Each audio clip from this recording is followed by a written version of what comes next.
The kitchen was quiet, the faint hum of the refrigerator the only sound as I sat at the table. Angela walked through the door, her heels clicking against the tile floor, and for a split second, her face betrayed her. Surprise flashed across her features, quickly replaced by irritation as she registered my presence. I was home earlier than usual, a fact that clearly didn't fit into her plans. Angela, ever the picture of poise, recovered quickly. Her auburn hair fell perfectly onto her shoulders, and her tailored suit, though professional, carried an edge of deliberate charm. "Chris," she said, her tone sharp, "what are you doing here?" I leaned back in my chair, taking a slow sip of coffee. "I live here," I said simply, letting the weight of my words linger. Her eyes flicked toward the hallway, a subtle but telling gesture. I followed her gaze and spotted the edge of a shadow moving out of sight. "Everything okay, Angela?" I asked, my voice calm but pointed. She hesitated, her perfectly polished demeanor cracking just slightly. "Of course," she replied, brushing past the question. "Why wouldn't it be?" But it was too late. The moment of hesitation had planted the seed, and I wasn't going to let it go. Whatever she was hiding, it was about to unravel. Angela thought she was clever, but she didn't realize I had been watching for weeks. This wasn't just about her deception, it was about everything we had built together over the past 15 years. Our marriage, our family, our trust, it was all on the line.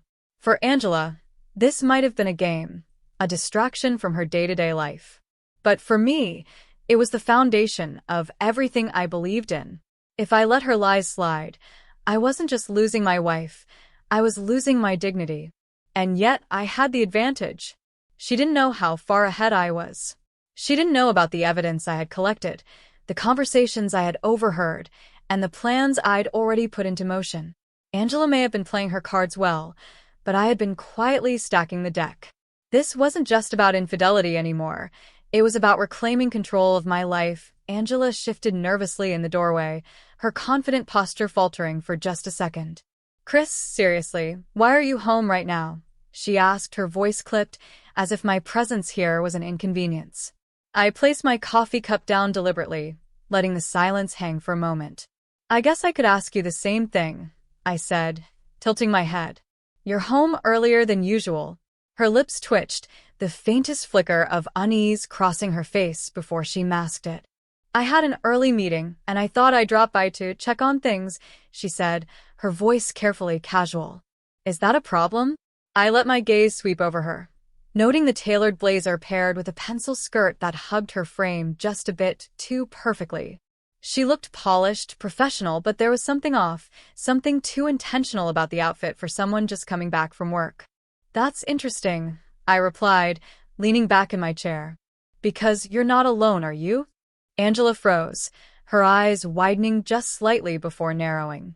"What are you talking about?" she asked, but her tone betrayed her. I stood slowly, gesturing toward the hallway. "You might as well tell your friend to come out. No point in hiding now." Her jaw tightened, and for a moment, I thought she might try to deny it. But then, a tall man in a crisp suit stepped out from the shadows, looking like he'd rather be anywhere but here. His face was carefully blank, but his eyes darted between Angela and me like he was calculating his next move. "Chris," Angela began, her voice taking on that clipped, defensive edge I'd come to recognize. "This is Evan. He's an attorney I've been working with on a few professional matters." "Professional matters?" I echoed, the words dripping with sarcasm. "And what kind of professional matters involve sneaking him into our home in the middle of the day?" Evan stepped forward, extending a hand as if this were a networking event. "Mr. Carter," he said, his voice steady but his eyes betraying his discomfort, "I'm Evan Morgan. I work at Braxton and Company. Angela and I have been collaborating on some projects." I ignored his hand, letting the silence stretch until the weight of it pressed down on both of them. Angela shifted on her heels, her polished exterior cracking. Evan awkwardly dropped his hand, a forced smile plastered on his face. Angela's tone sharpened. "Chris, don't be rude." "Rude?" I said, raising an eyebrow. "I think I've been very accommodating, considering I didn't expect to host uninvited guests today." Evan's confidence faltered, and he glanced nervously at Angela. Mr. Carter, I assure you, there's nothing inappropriate going on here. We're just here to discuss. Discuss what exactly?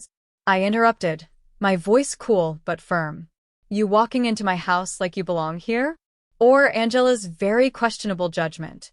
Angela's face flushed, and for the first time, I saw real panic flicker in her eyes. Chris, please, she started, but I held up a hand to stop her. Let's make this simple, I said, gesturing toward the living room. Why don't we all sit down, have a drink, and talk about this situation? Evan hesitated, but Angela nodded quickly, clearly hoping to regain some control. Fine, she said, her voice tight. Let's talk. As they moved toward the living room, I followed, a faint smirk tugging at my lips. Angela might have thought she was steering this conversation, but she had no idea I was about to dismantle everything she had worked so hard to hide. We were seated in the living room now. Angela and Evan sat on the couch, uncomfortably close, their stiff postures betraying their nerves. I took the armchair across from them, placing a tray of drinks on the coffee table, a glass of red wine for Angela, a neat whiskey for Evan, and bourbon for myself. The room was tense, the kind of silence that made every small sound feel deafening. Evan tried to lighten the mood, lifting his glass with a nervous smile. This whiskey is excellent, he said, swirling it like he was at a tasting. What distillery is this from? I smirked, not bothering to mask my disdain. Jack Daniels, I said. Angela's head snapped up, her brow furrowing. Jack Daniels? You hate that stuff, she said, her tone edged with confusion. People change, I replied smoothly, letting the sarcasm hang just long enough to unsettle her. Evan opened his mouth, likely to steer the conversation back to whatever script they'd planned, but I cut him off. You're an attorney, right, Evan? I asked casually, taking a slow sip of my bourbon. Yes, that's correct, he replied cautiously. Good, I said, leaning forward slightly. Then you'll appreciate this. What made you think it was a smart idea to get involved with a married woman whose husband is, conveniently, one of her company's clients? His face paled, and Angela stiffened beside him. Chris, she snapped, her tone sharp and defensive, this is completely inappropriate. Inappropriate, I said, raising an eyebrow. Interesting choice of words, Angela, considering the context. Evan cleared his throat, his voice trembling slightly. Mr. Carter, I can assure you this isn't what it looks like.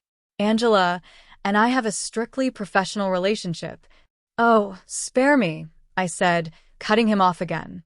I reached into the folder I had placed discreetly on the side table and pulled out a photograph. Sliding it across the coffee table, I watched as both of their faces drained of color. The photo was damning. Angela and Evan at a park, seated on a picnic blanket, their heads close together. Evan's hand rested lightly on her knee, and Angela was smiling at him in a way I hadn't seen her smile at me in years. Professional relationship?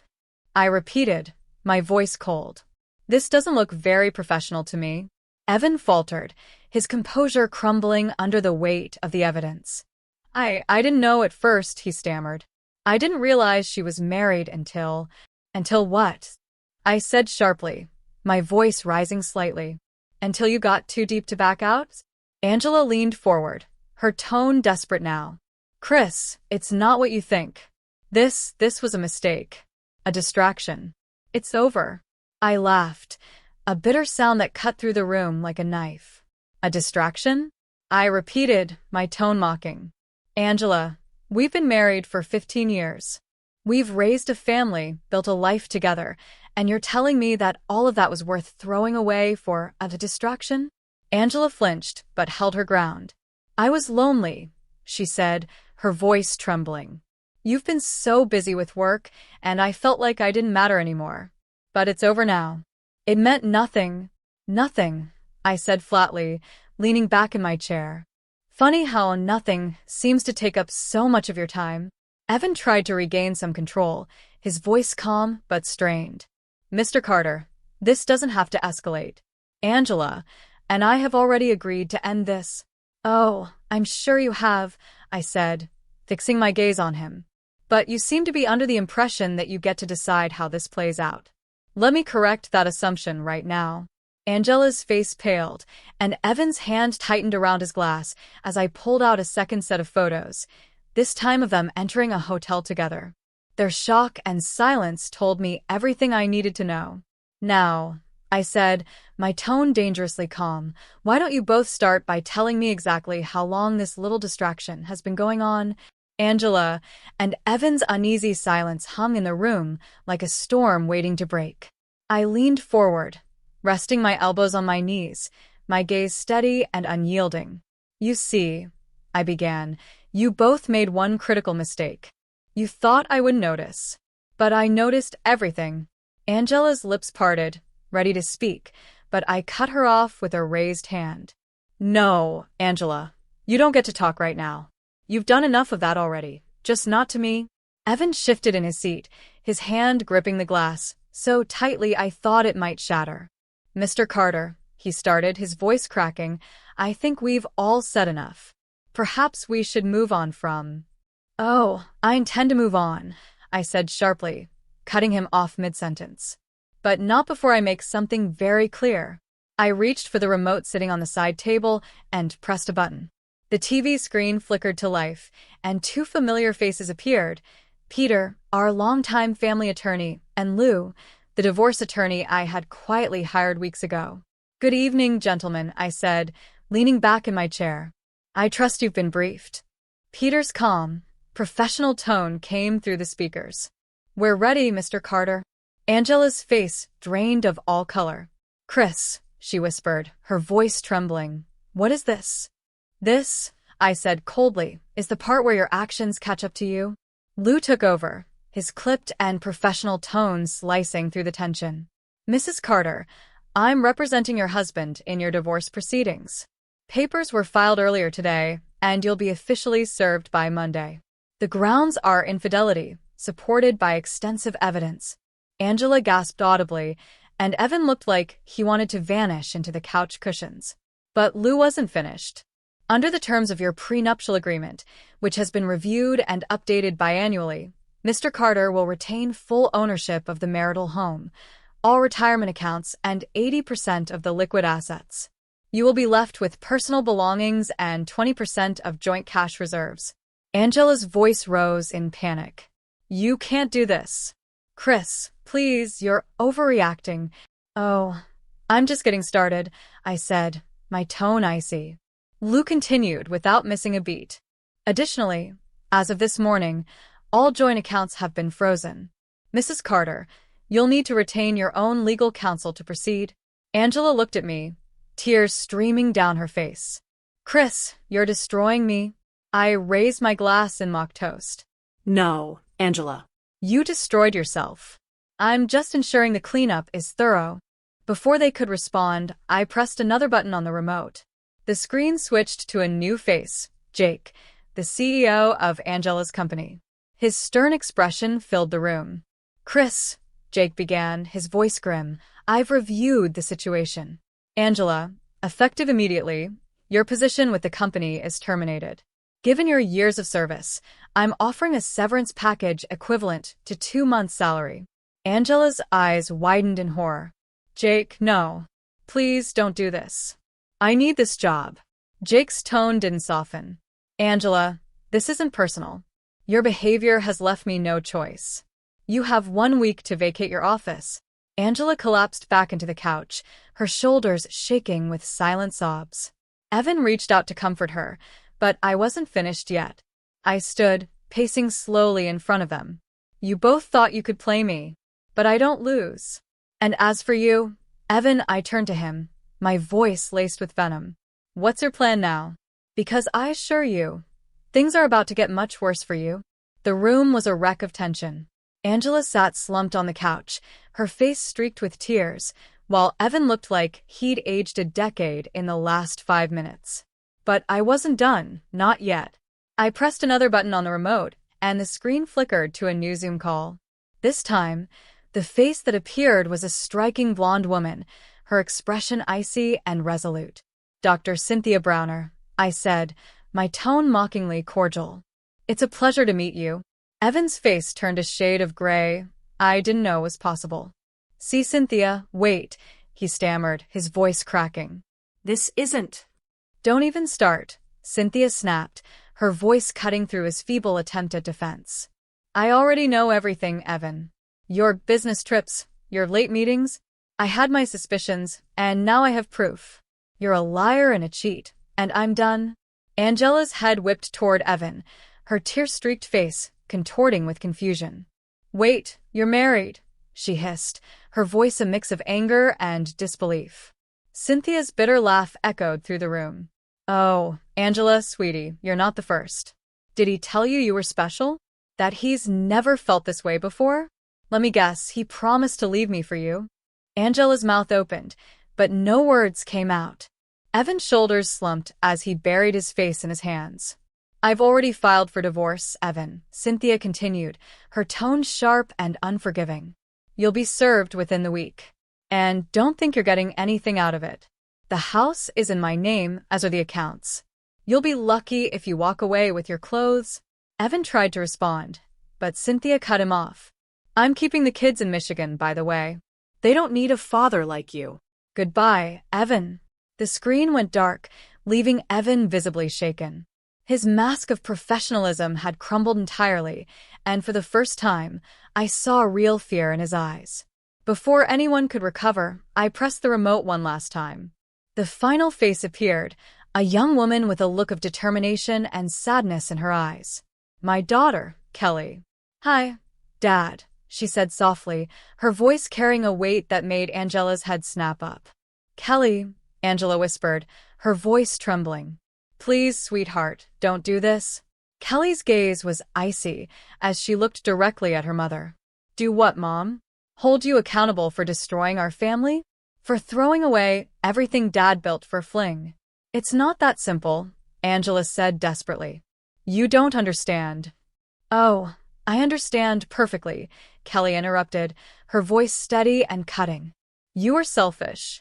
You put your needs above your family. Above Dad. Above me. Angela broke into sobs, but Kelly wasn't finished. By the way, Mom, Scott and I are having a baby. A girl. She's due in February, but you won't be part of her life. I can't trust you.